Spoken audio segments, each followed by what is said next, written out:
1450 বছর আগে কেউ একজন বলেছিল ভারতের সঙ্গে যুদ্ধ করবে। সেই 1450 বছর আগের একটা মানুষের কথায় আপনারা এখন ভারতের ওপর চড়াও হয়ে বসতে চাচ্ছেন, যুদ্ধ করতে চাচ্ছেন, ভারতের মানুষকে, ভারতের নারী এবং শিশুদেরকে বন্দী বানাতে চাচ্ছেন। এই নিষ্পাপ শিশুরা আছে, এদের কোনো দোষ নাই, তারা জানেও না যে 1450 বছর আগে একজন মোহাম্মদ এসেছিল, সে এই নিষ্পাপ শিশুদের সঙ্গে যুদ্ধ করতে বলেছেন। আসসালামু আলাইকুম, আশা করি আপনারা সবাই ভালো আছেন।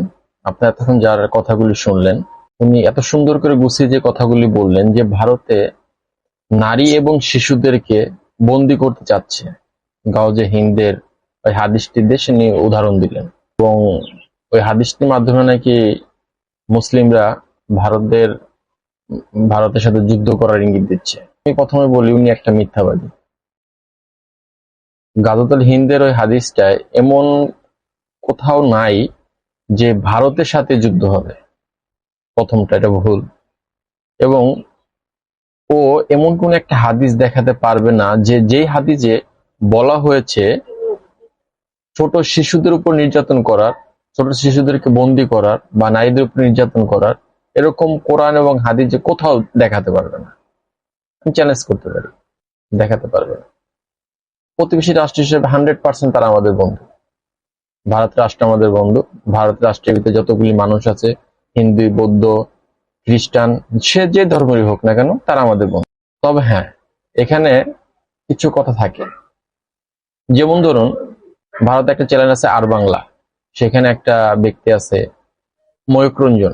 এরকম ব্যক্তি যদি থাকে, তার সাথে সত্য থাকতেই পারে, কারণ সে সবসময় তার কাজে হচ্ছে কিভাবে ঝগড়া লাগানো যায়, বিবাদ লাগানো যায়। আমি যে ভাইয়ের কথাগুলি শোনালাম, উনিও সেম। ওনার সাথে আর রোহিত সাথে কোনো আলাদা পার্থক্য নেই। আপনি কোরআনে কোথাও দেখাতে পারবেন না যে হিন্দুদেরকে মারতে বলা হয়েছে, খ্রিস্টানদেরকে মারতে বলা হয়েছে বা বৌদ্ধদেরকে মারতে বলা হয়েছে, এরকম একটা হাদিস দেখাতে পারবেন না ভাই। আমি সকল হিন্দু, বৌদ্ধ, খ্রিস্টান সকল ধর্মের ভাইদেরকে বলবো, ওনাদের কথায় বিভ্রান্ত হবেন না। মুসলমান ধর্ম হচ্ছে শান্তির ধর্ম, শান্তির বার্তা বয়ে আনে মুসলমানদের এই ধর্মে। উনি যেগুলি কথাগুলি বলতে সম্পূর্ণ ভিত্তিহীন, মিথ্যা, বানোয়াট। আজকে এই পর্যন্তই, আর বেশি কিছু বলবো না। পরবর্তী ভিডিওতে ওনার বাকি ভিডিওর কথাগুলি নিয়ে আমি ডিটেলস আলোচনা করব। আর আপনার যদি কোনো প্রশ্ন থাকে কারো, আমার কমেন্টে প্রশ্ন করবেন, আমি যথাযথ উত্তর দেওয়ার চেষ্টা করবো ইনশাল্লাহ।